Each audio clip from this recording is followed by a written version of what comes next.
আসসালামু আলাইকুম।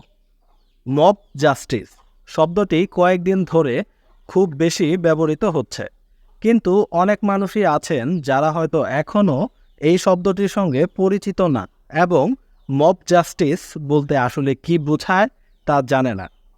আজকের ভিডিওতে চলুন জেনে নেওয়া যাক মব জাস্টিস কি, কেনই বা হয় মব জাস্টিস। মব অর্থ উত্তাল জনতা বা উচ্ছৃঙ্খল জনতা। জাস্টিস অর্থ বিচার বা ন্যায় বিচার। মব জাস্টিস অর্থ উত্তাল জনতা বা উচ্ছৃঙ্খল জনতার বিচার। মব জাস্টিস অনুৎসাহিত করতে প্রায়ই বলা হয়ে থাকে, আইন নিজের হাতে তুলে নেবেন না।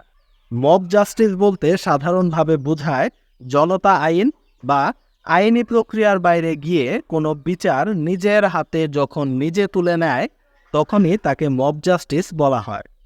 এ ধরনের ঘটনায় যদি কেউ মারা যায় বা জনতার গণপিটুনিতে কেউ মারা গেলে তাকে লিঞ্চিং বলে। এর অর্থ বিচার বহির্ভূত হত্যা। এছাড়া জনতা দ্বারা বাড়ি ঘর পোড়ানো, কাউকে আহত করা, ভাঙচুর করা সবকিছুই মব জাস্টিসের অংশ। আমাদের দেশে মব জাস্টিস এবং লিঞ্চিং প্রায়ই দেখে থাকি।